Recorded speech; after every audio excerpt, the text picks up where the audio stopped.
Hello and welcome to HyzerMedia's coverage of the final round back nine of the Canby West Open from Wilmington, Delaware. Thank you for our Patreon family for supporting us. If you'd like to become a patron, you can support us for as little as $2 and head over to patreon.com/HyzerMedia. I'm Dave, here to bring you this back nine conclusion to this tournament. We're going to get started on hole 10, par 3, 319 feet. Pretty much a straight shot with a little bit of a left-to-right fade at the end, getting around this tree. Backhand turnover or a forehand will both get you there. And starting us off on this back nine is the tournament director, Jordan Winward. Jordan and his dad, David, ran a pretty good tournament. Amateur day Saturday, pro day Sunday, where we're at. Very hot, very humid conditions these players are playing in, but good tournament overall. Connor got all the way up there as we saw. Chris Villa, similar fate to Jordan, hit early tree. This is a fairly short hole, so they should be able to get up and down for their pars still. And Brian O'Neill also catching an early tree. That is a tighter gap than it looks on camera. Not to give these guys an excuse, but if I was standing there, I would probably be hitting a tree as well. So Jordan looked like he turned over his upshot. Might still have maybe circle 2's edge look at it, not sure. Brian taking the real wide line and goes long of the basket, kind of goes out and over the outside of the fairway. There is out of bounds water over there somewhere, but he was able to get over it and come back in. And oh, that looked like that was going to slide right up to the basket, but Chris hit a root or something on the ground and off the top. Jordan's putt hit the top of the basket and fell in on the other side. Take another look. Off the cage and barely tips in. Every time you hit the top of the cage, you're hoping that that happens, but it almost never does. Unbelievable. If it weren't on video. And a great putt by Chris, not to be outdone, does it the more traditional way, decides to use the chains. Unfortunately, both of those were just for par. But still great putts to save, and a great putt by Connor as well.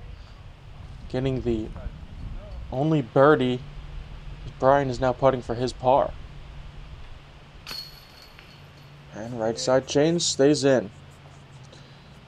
So, 4 very good putts. Maybe one a little lucky. But winding up 1 down for the card as we move over to hole 11. Par 3, 348 feet.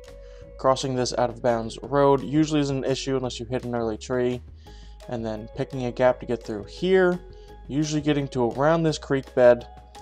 This is a very difficult birdie to get because the low ceiling and the basket actually goes back up in elevation before you actually get there. So very challenging par 3. A lot of these players probably playing it for par.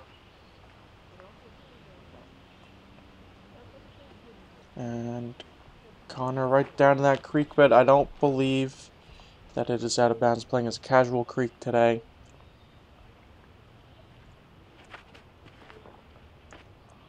Jordan a little low. He'll be across the street, but on that right side.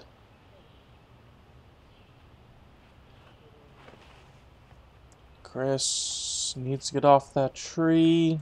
Just catches it. Yeah, it looked like it was tracking that whole time. Had a little bit of left to right drift, but not quite enough to get around the tree. If so, he might have had a chance to get all the way close to the pin, maybe a decent look at it. And that's typical what you'd think would happen, because throwing down, you want it to be understable, but you don't want it to be too understable. So usually by the end of this flight, it fades out like Brian's shot did, and you're not quite able to get it all the way there, all the way straight.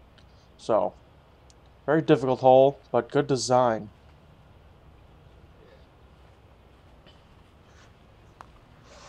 Pretty good upshots by Jordan and Chris. They'll have maybe 15 to 20 foot putts left. And pretty good upshot by Connor. He was kind of out of position. You saw he had to throw the big high kind of spike hyzer, even though he was within 100 feet or so from the basket. And Brian actually able to poke through, got the closest to the basket. So the rest of these guys are going to have somewhat short putts. Jordan was actually further than it looked. Left it just a bit low.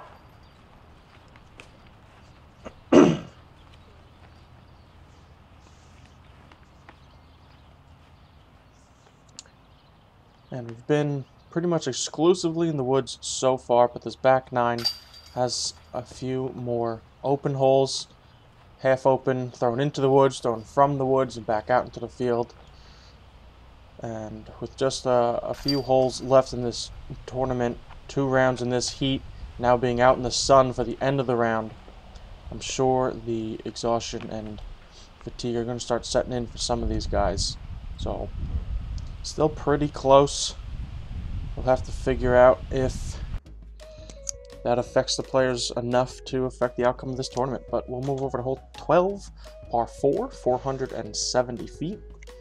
Players basically trying to throw into this gap, penetrate as far as they can to give them an easier upshot for their approach to this basket, with a sloping left to right, making it difficult because usually you're throwing a forehand or backhand turnover to get there.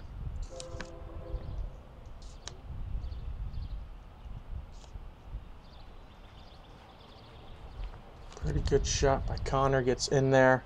Have to see how far he went in. Chris taking a much wider line. We were having a head right to left here, maybe a straight right to left once it kind of got down there. So using that wind to push the disc into the woods. Good play by Chris. And you can see what happens when you kind of throw a little bit straighter. Gets pushed to the left of the gap. I believe that did fall down. So we'll see what kind of luck he has. And this looks very high from Jordan. Unless it pushes through. No. Fortunate. Fell back into the grass. That could have been very far into the thick rough on the left side. So, sounded like Brian hit a tree, but pretty good getting through a lot of that stuff. Didn't go through the gap, kind of cut the corner. Jordan a little bit closer to the corner and gets through clean. Nice ground play and roll, and he is just about 15 to 20 feet from the basket. A little bit too much angle for Chris. It's a tight turn, as you see how spike of hyzer that Connor had to throw, and he gets a good roll towards the basket as well. One of the issues I was mentioning about during the whole preview is the left to right sloping away ground tends to carry the disc long and right of the basket. And on cue, we see those we're rolling towards the basket, but if you land near it, it's going to roll all the way down. So Chris has a birdie look from here. Just a bit low. Oh, that needs to sit. That's not sitting. And it's still going down by where Brian is. That was unfortunately what I was talking about, that these discs tend to go down this hill very easily. Good birdie putt for Jordan. Catching a low left chains and a hyzer. That is a good spot to hit on these baskets. And now Brian has this for his par and nails it. Definitely not an easy putt. Farther uphill than it looks on camera. The bottom of the basket is probably above your head at that point. And now Chris having a similar putt, maybe a little bit more open.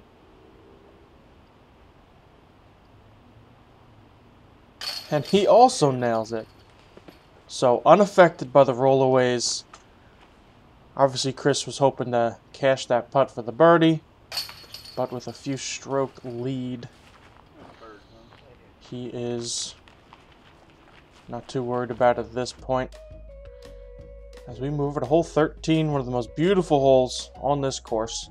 Par 4, 419 feet, thrown down into this valley. A couple skinny trees you gotta miss initially. Probably want to wind up right side of these couple trees, but left side is open as well. Landing somewhere near the short pin will set you up for a short approach coming to the long basket that we're playing to today. Creek is playing as casual on this hole, so players aren't too worried about landing in it other than for awkward footing. Connor, a little bit left side, but looks like he got a late flip and gets through pretty cleanly. He's past that short pin position that I was saying is the ideal landing zone, so. Oh, and that was a hard kick to the left for Jordan.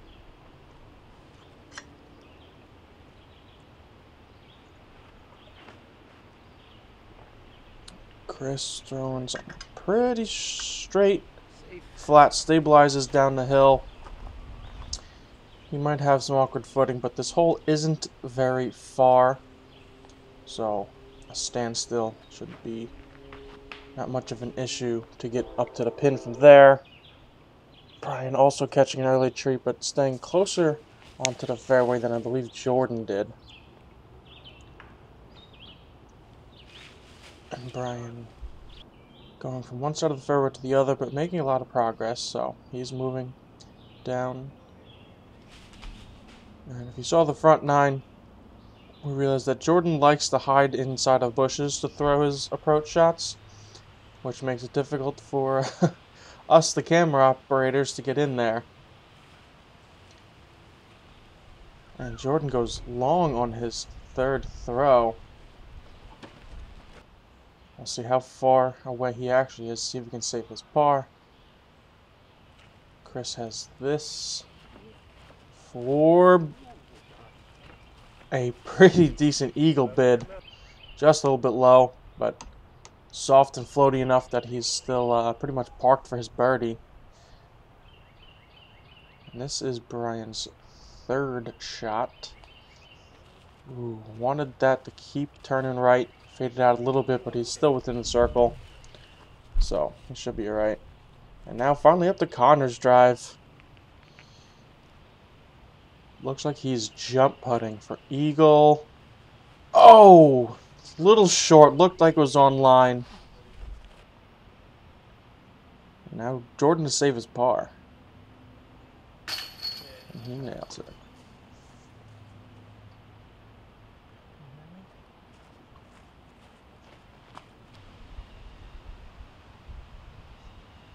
So Brian also to save his par, maybe a step closer. Putting down, wasn't able to get it down enough. That's going to probably be a bogey for him. But good birdie for Chris. And Connor even closer. So Connor now taking solo second. And after a little bit of a rocky start, has kind of made a storming comeback and is now only 2 strokes from the lead. So we'll see how that pans out as we go to hole 14. This is another par 4, 433 feet. You can take this early gap that the drone's flying through or the late gap. Either way, you're trying to just get a clear shot out into the field for this second throw. We are playing to the basket on the right. Uphill once you get out of the woods, so plays probably closer to 460, 475, something like that. But first shot's just trying to get even with the gap. Connor catching the tree, but looks like he got far enough up there that he should have a look out into the field.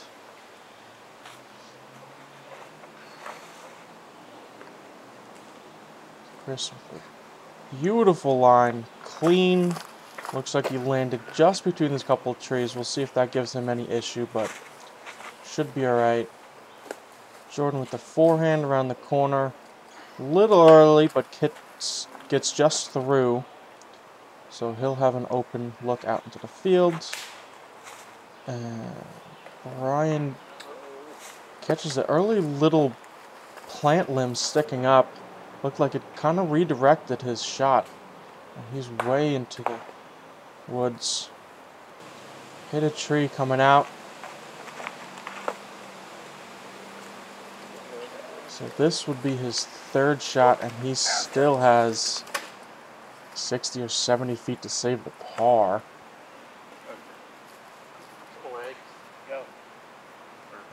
Beautiful. Forehand flex shot up the hill for Connor.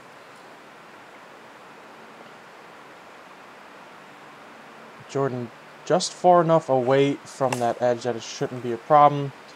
Does make it a forehand. A little long, but that scared the basket a little bit. He was hoping for a throw in from there. He's knows got a couple strokes to make up, and this is definitely a basket with not much danger to run it.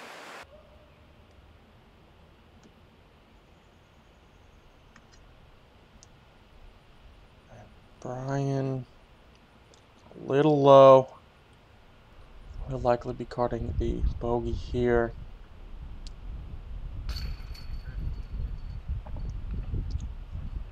Low left for Chris, hit part of the hot spot for that Hyzer putt. And Jordan looks like maybe he's a step or two farther, but still makes it. He's on the far side of the basket, so pace of play kind of came into play there. And Connor very close for his birdie putt.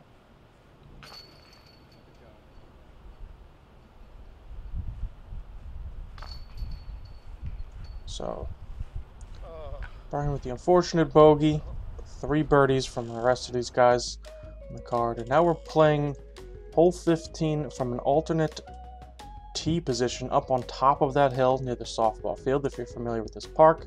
But it adds about 100 feet to this hole, but still playing as a par 3, now about 481 feet.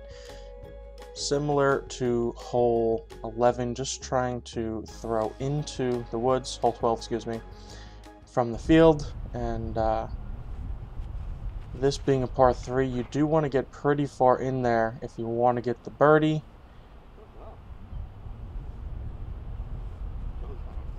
Depending on the wind, that may or may not be an easy thing to do. Connor was going for it, looks like just went a little low. Chris throwing the big spike hyzer. Not trying to do anything. He knows he has a couple strokes to play with just a couple holes to go. So maybe taking a little bit more of a conservative effort.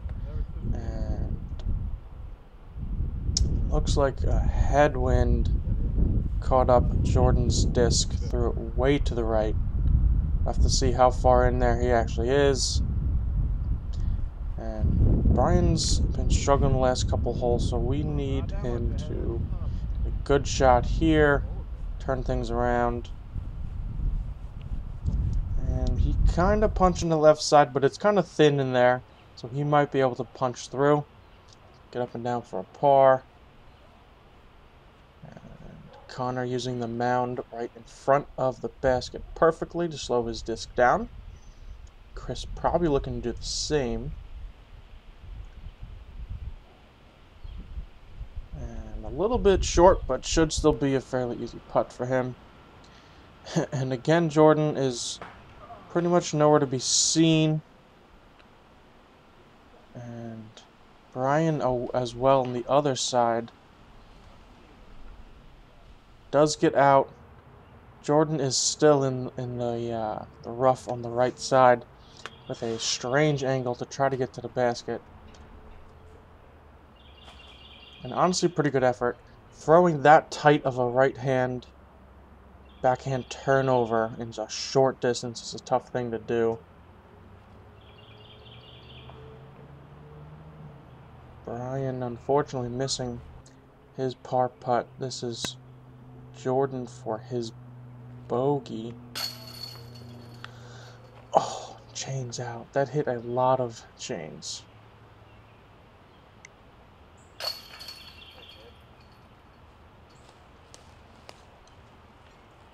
So, tough hole for two of these guys. And maybe the decision to try to go for the birdie is what bit them, whereas Chris definitely playing it safe. Connor, on purpose or not, wound up short of the gap.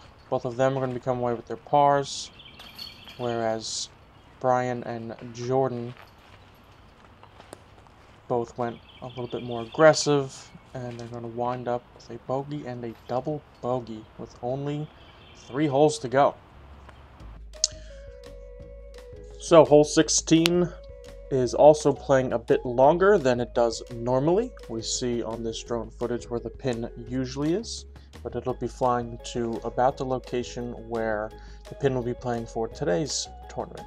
It is now a par 4, excuse me, at about 481 feet, and it is at the top of this hill, right about here on the crest, as we'll see as these guys get closer up. And this hill is quite steep. You can see it's at least the head and shoulders above Catch Can Wendy, who is already about halfway up the hill. So probably playing closer to 530, 550. Definitely a par 4. Probably still a very difficult par 4 in terms of distance and elevation. These guys are just trying to get it out of the gap, get it going to the right, stay away from 17's fairway. And if you go too far left, it is an out-of-bounds road. Brian in 17's fairway, but being the lead car, there's nobody ahead of them here, so that should be fine. Alright, so all 4 guys are out in the field. It really just comes to this pretty difficult approach shot, trying to get the distance correct, because if you go just a little bit over the basket, it flattens off, so you're going to go far past the basket. The ideal play would be to use the hillside, but then of course getting the height correct is the challenge. A little short, and it will not skip up like it would on obviously flat ground.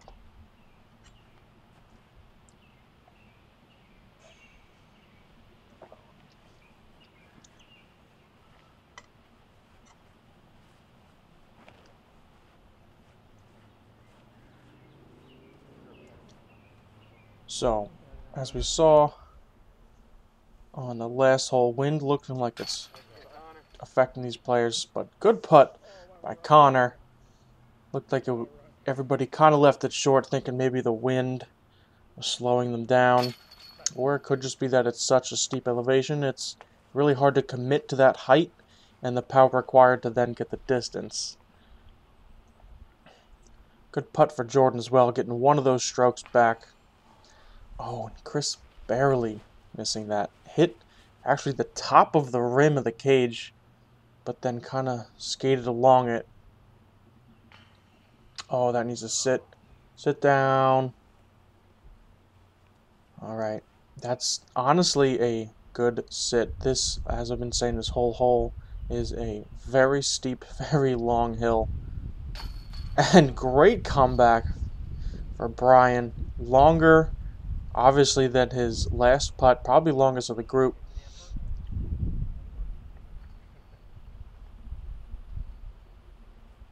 So, good par save for him. Look at that picturesque shot of Chris Villa at the top of the hill. Love it. And don't look now, Connor is 1 stroke behind Chris Villa with 2 holes to go. Starting off with hole 17, par 4, 524 feet. Players trying to land somewhere around here. Looking at the gap where flying the drone through is the largest gap. There are plenty of ways to go. Got to go over the OB road and creek and land on this narrowing peninsula of a green. Forehand or backhand turnover are the plays. Want to get around this tree, and then of course this out of bounds road is in play all the way down. And good sit, good stable spike into the ground. If that was a little flatter, that might have skipped, but Connor's in good position now.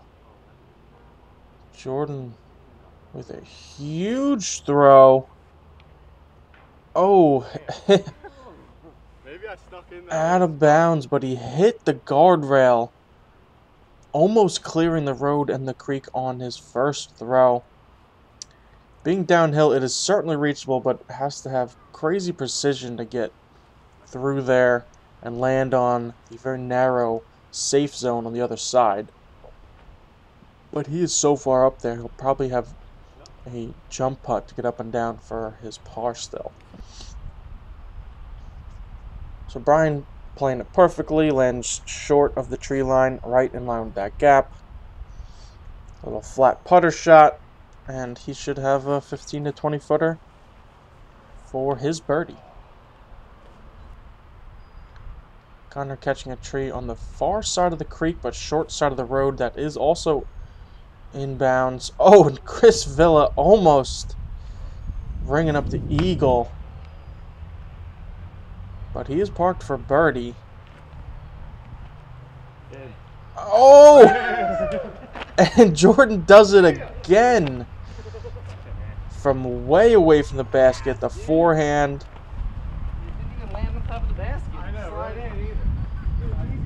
Perfect shot.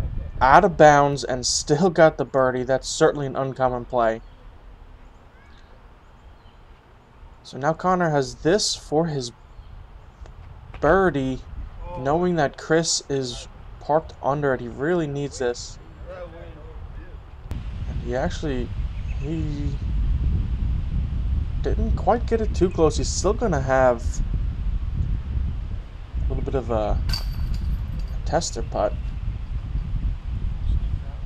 Good putt for Brian though. Having, like I said earlier, a little bit of a difficult back nine. Obviously, he was starting this round in second place, just one stroke behind Chris, who's now at 11 down. Everybody kind of started off slow. Chris is picking up. Connor obviously storming back, now 2 strokes behind, but this is a par 4, 534 feet, having to cross the out-of-bounds creek, making a decision either to lay up short or try to cross. I would gather that Connor will probably try to cross it. We'll see if Chris decides to play aggressive to force Connor to make the play or not, or he'll play safe with a 2-stroke lead.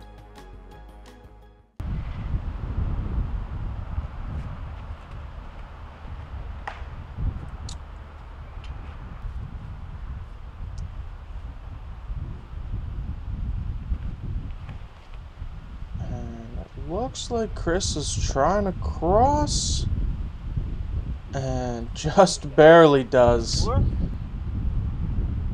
Pretty risky decision, maybe a little timid, but really needed to throw that a little bit further to be comfortably safe, but he is safe.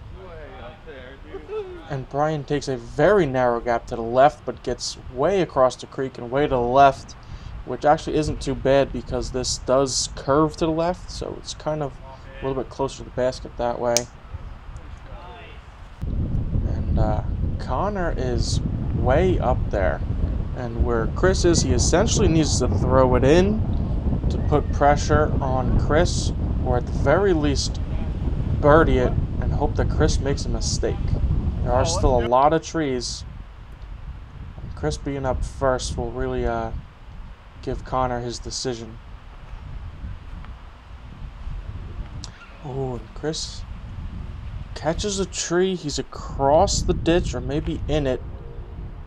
So Connor's gotta go for it. Alright, he is parked for his birdie. So Chris has to get up and down. Otherwise, we're going to a playoff.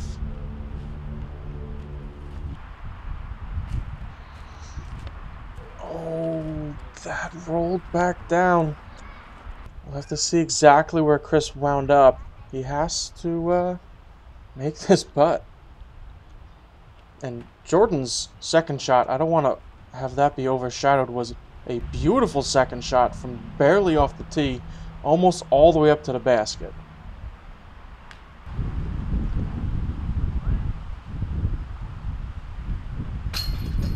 Honestly, off the tee, that's a great par save by Jordan. Played pretty well, a little rocky right in the beginning, but wound up finishing very strong. And Chris Villa didn't roll too far away. Makes that short putt. Connor Bartley had a great run. Gets it to within 1 after being, I think, maybe 5 or 6 strokes behind Chris. But congratulations to Chris Villa winning the Canby West Open 2022. First place MPO, shooting 11 down for the day with a hot 8 down for the first round, winning $190. Chris Villa. Thank you, Winward, for running it. Thank you, Delaware. Thank you, my sponsors, Westside, Hyzer Flip, Cosmic Disc Golf. See you at the cookout. Right. So these guys giving Chris a little bit of a fun, hard time. Great guys. Great tournament these guys run. Take a look at the leaderboard. Connor with that hot 5 down second round. Obviously the heat taking effect. A lot of players playing not as good as the first round, but 1,000 rated. Jordan and Brian finishing 3rd and 4th. But thank you to all of you for watching. I appreciate it. We have a podcast I'd like you to check out, HyzerCast Disc Golf Podcast. We post weekly episodes. Other than that, we will be posting our next tournament coming out soon. So hit that subscribe button, and we'll see you in the next hole.